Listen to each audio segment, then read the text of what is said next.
Hey, in today's episode, we are going to answer the question, what's the asking price for a $1.8 million physical therapy private practice, a physical therapy outpatient rehabilitation business? And this is Dave Kittle, owner of Concierge Pain Relief Home Physical Therapy in New York City and the CEO of the Fieldmaker Group. We're currently speaking with practice owners about acquiring some or all their practice in the New York and New Jersey area. If you're listening on iTunes or Spotify, definitely jump over to the YouTube. I'm going to be sharing my screen. We're going to be going through a blank canvas of an Excel sheet.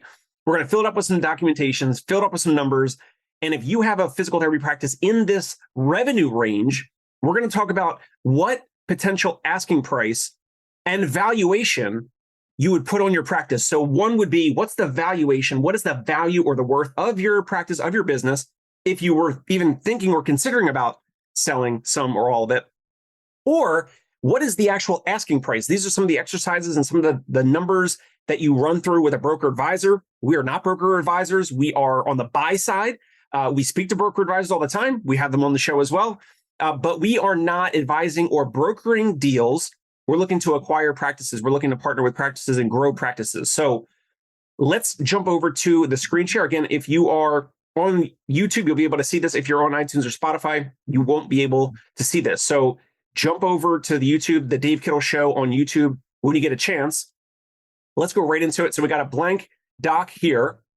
What's the asking price for a $1.8 million physical therapy practice? We've been speaking with several different owners in the area. So this is not one particular practice, but it's very similar into what we're seeing, what brokers and advisors are telling us, and what they're seeing as well in regards to valuation and asking price and current valuations in 2023.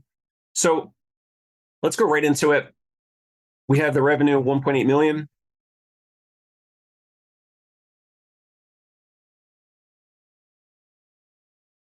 Oop. There we go. Now, most physical therapy practices that we're seeing are around closer to like 10% profit margin. But ideally, we're looking for practices and businesses that are doing 20% margins, 20% profit. We don't always see it, but we're going to base this base case here off of that. So when you speak to a broker advisor or some of the other videos and trainings and things that we put out, we talk about EBITDA, earnings before interest, taxes, depreciation, and amortization. There's other videos and content about it. You can certainly check it out.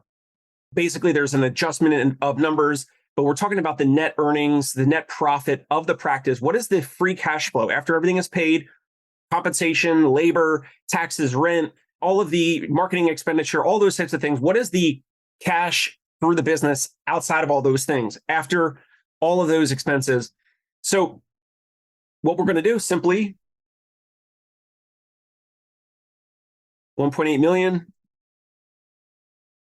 times 20% profit margin.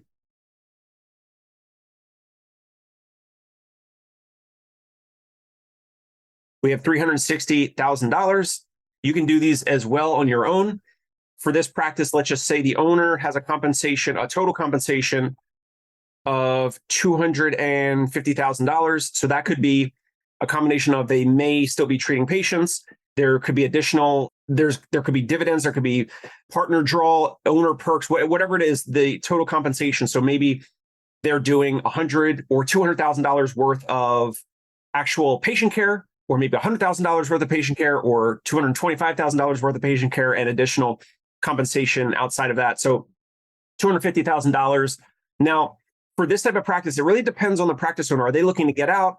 Are they looking to stay? Let's just say the practice owner wants to get out. So what we would have to do is either, hopefully the practice has a clinic director or someone who has been groomed and trained to be the clinic director, but let's just call that person a GM, a general manager, or clinic director. But in some cases, practices that are acquired by the big corporates across the country, they want you, the practice owner, to stay for at least a year or 2 or 3 years. And it really depends on your practice. It depends on how much of an absentee owner you are as to how much finesse and how much sway you would have to be able to get out of there sooner if you really want to get out. And do you have someone that's replacing your revenue production, replacing your patient treatment hours, and the other roles? Because as practice owners, you do many different roles. You're wearing many different hats. So let's just say it's going to cost us to put a general manager in the practice, in the business, would be $100,000.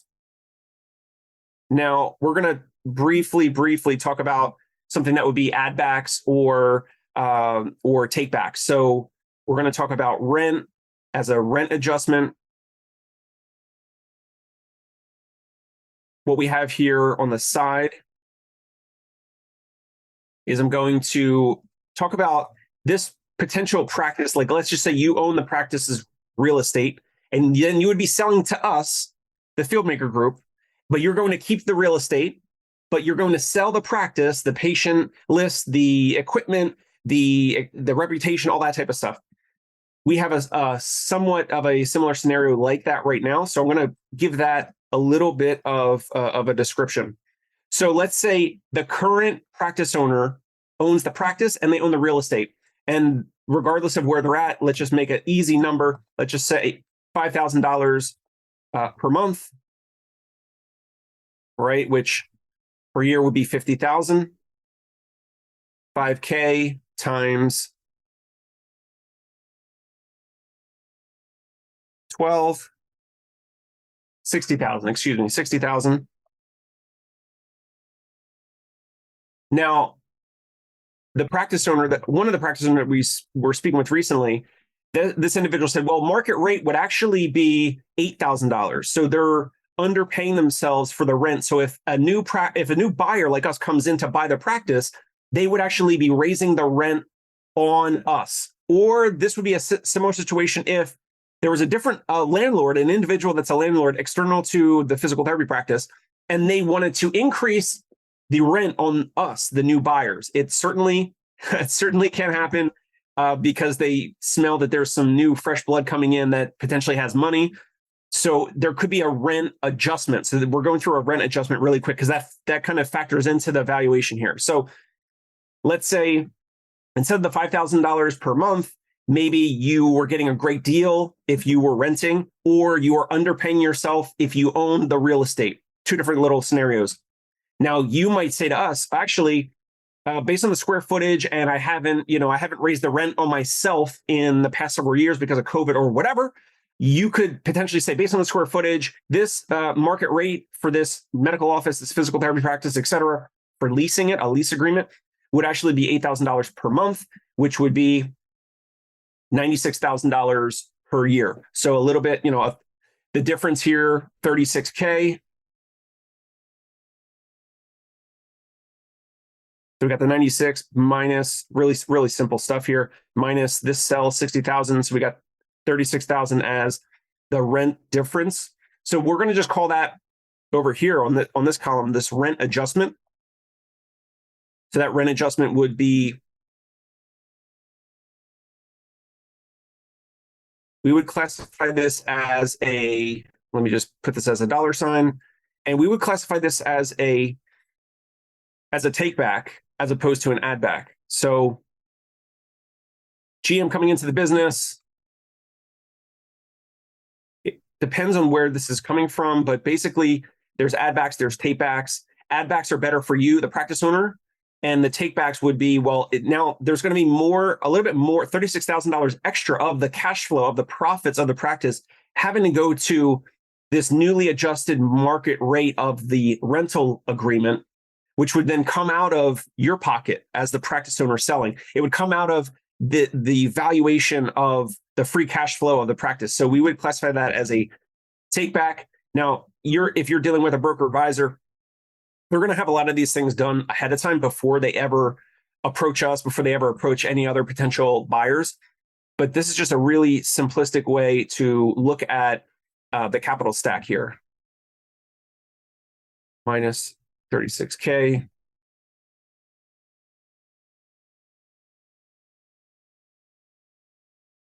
Just make this a dollar amount.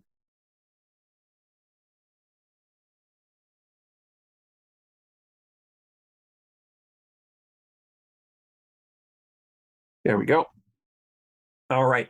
So now we have a few of the data points that we're looking for to find. We have the EBITDA here of $360,000. Now, this is something your broker will help you with, and something that is called adjusted EBITDA. So then what we'll do is simply take these numbers here, the the EBITDA, $360,000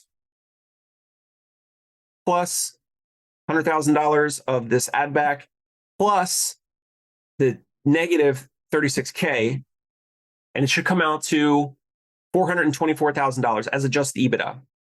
Now, for a practice in this range, there is no mystery here. Obviously, broker and advisors want to sell this type of practice for a 5, 6, 7x EBITDA multiple. But in 2023, physical therapy practices are really selling for 3 to 4 times adjusted EBITDA number. So here's the EBITDA, and we're going to say times 3 or 3x.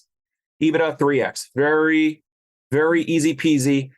What we're going to do, we're going to take this number, this 424,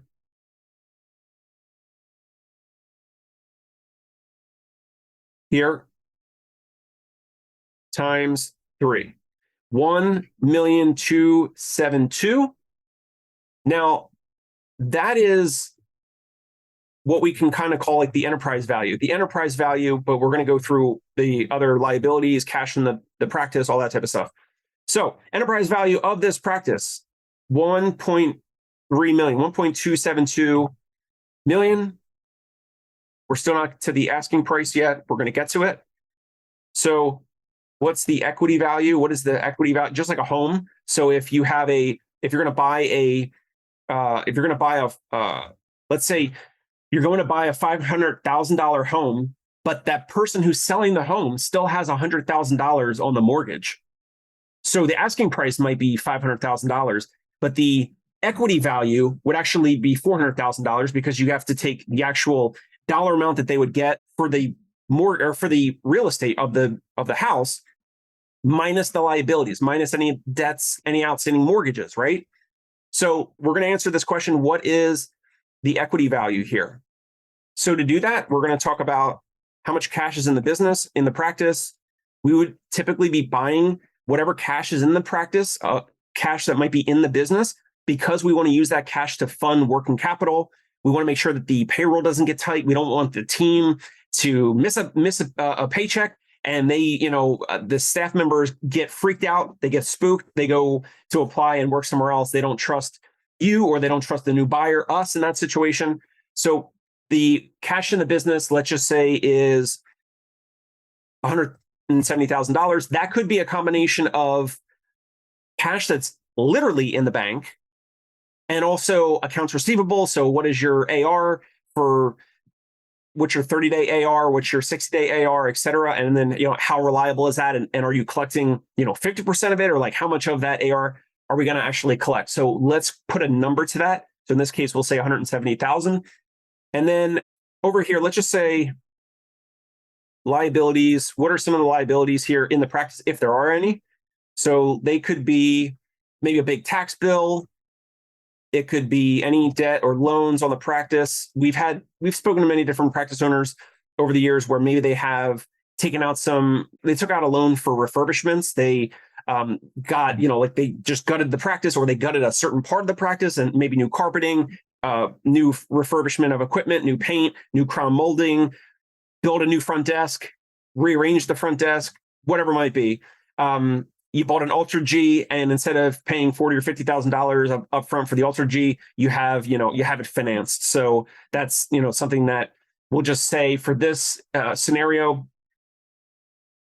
we'll say $50,000 in taxes or just total liabilities.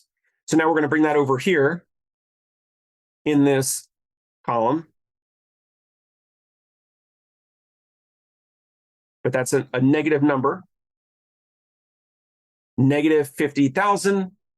And then so what we do is, in order to find this next step of an asking price, we take the enterprise value of what we did here, the adjusted EBITDA times 3, market rate, 1.272 million, plus the $170,000 of cash in the business, actual cash in the bank accounts, or one or more bank accounts, and any other cash that's coming in through accounts receivable over the next couple weeks or whatever it might be, or next couple months, minus the liabilities,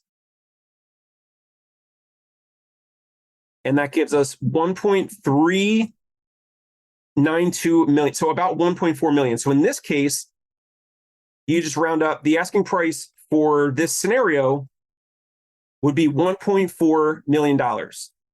Now, again, this is a practice that's doing 1.8 million in top line revenue.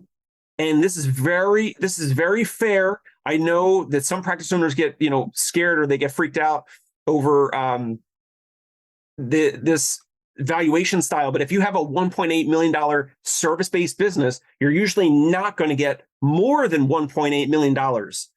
And also, the higher that you're negotiating to get as the actual asking price, typically the less dollars of that you will actually see at the close. We'll talk about that in a second. So if you're watching this and you're a practice owner, I know you're going to say, well, my practice is a 4X instead of a 3X. Let's just say, okay, so let's really quick, we'll go EBITDA, 4X multiple on EBITDA. So all we're going to do is we're going to take the adjusted EBITDA number, which we said here was $424,000 times 4, and that gives us 1.696 million, or slightly under 1.7 million, which would be in this case the same. We'll say the enterprise value in this case for the 4X would be the same thing, 1.696. But again, what's the equity value here? What's the enterprise value? We found it here. What's the equity value? We would do the same situation here. We would say $170,000 cash in the business, liabilities the same, minus $50,000. Sum, add all three of these up, 1.816 million. So if you think your practice is worth a 4X, so at 4X, the asking price would be 1.8 million. And we obviously, as buyers, we want to find great practices, but then we want to pay a fair price, which we believe is typically in this range. But if of course, you're a practice owner and you want as most of an opportunity as possible. So you want the most possible dollars at the close. You want the highest valuation possible. And so maybe in some cases we end up in the middle here. Maybe we end up in the middle at 1.6. Maybe if you want more cash at the close, meaning you want 90 or 100% of the cash at the date of close, then you're probably going to be closer to here or maybe even lower. And if you're looking for maybe some cash at close to minimize your tax bill legally, less money at the close, and then some money as an earnout or deferred, then maybe it's closer to this total asking price of 1.8. But some of that money is deferred into the future. And that is totally dependent on you, your situation, your health and wellness. It depends on what are you going to do with that money. It depends on how much money you need. It depends on, are you traveling? What are you doing in the next chapter of your life? Like, what are you going to be local and domestic? What are you going to be doing? And the strength of your practice.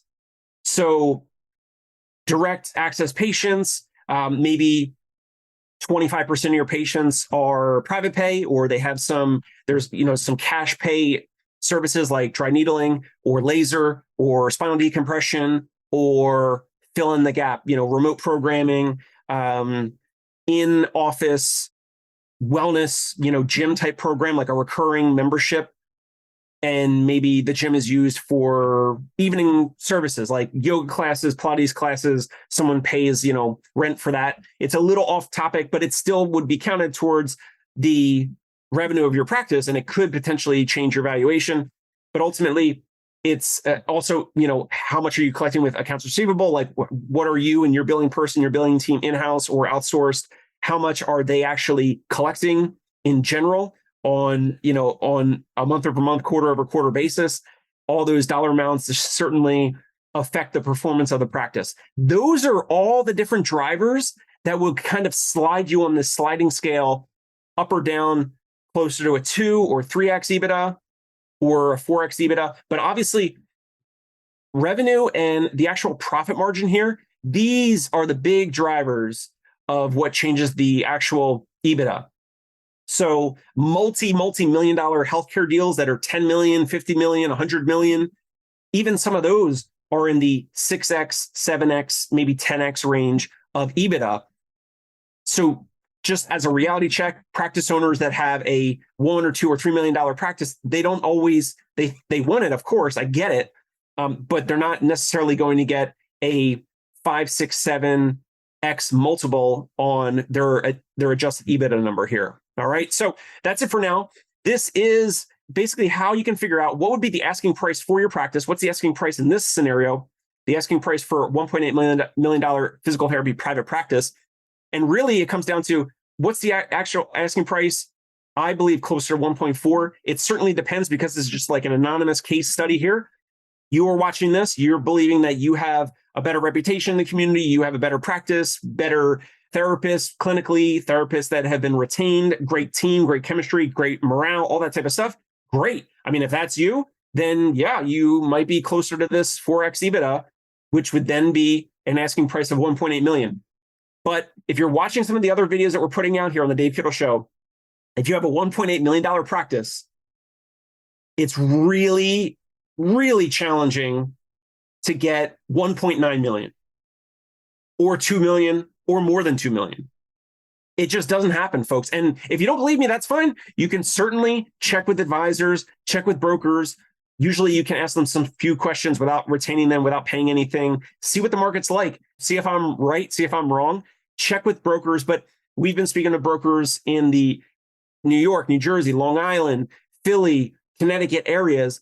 And for physical therapy practices, they are saying that they're seeing 3 to 4 times X EBITDA multiples in regards to valuation and asking price. So hopefully that was helpful. If you find this interesting and valuable, if you're a practice owner, subscribe to the Dave Kittle Show. You'll get notified when new episodes like this drop a couple times a week. And we'll catch you next time here. Bye now. Hey, it's Dave Kittle. Are you a healthcare business owner or physical therapy practice owner who is looking to figure out your succession plan or exit strategy? We might be able to help. And in fact, we may be interested in acquiring your practice. If you're interested, you can reach out to me. Shoot me an email at dave@conciergepainrelief.com. That's DAVE at CONCIERGE painrelief.com. Or you can call me at any time, 646-781-8884.